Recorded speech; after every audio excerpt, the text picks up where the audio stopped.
Neuralink 100% has the ability to turn the fear in your brain off.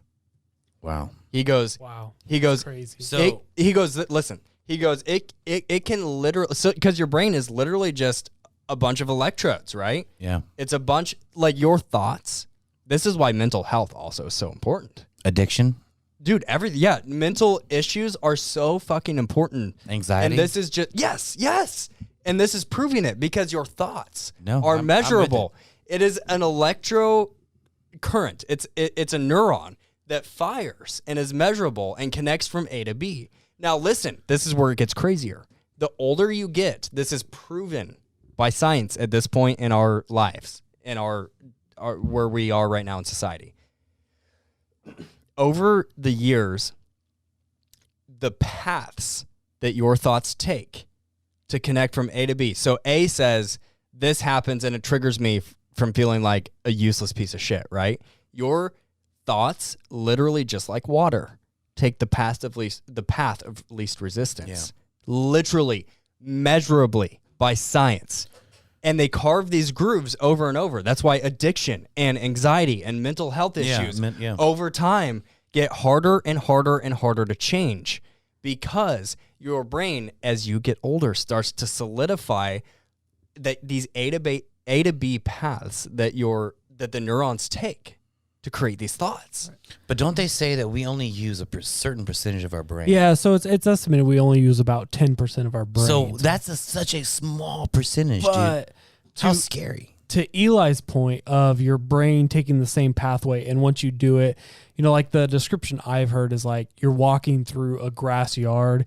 The more times you walk, the more worn that path gets. Exactly. But one of the cool things, and kind of similarly to like a grass pathway, I guess, would be every time you choose to not take that path.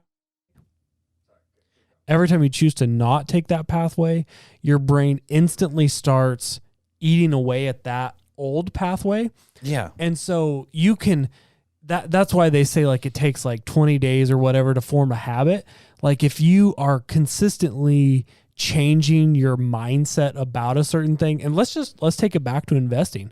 If you tend to be paper hands and you're like, oh, I'm an emotional investor, and every time I see that 10% dip, or maybe you're holding Doge and you just watched SNL and Doge dips right afterwards.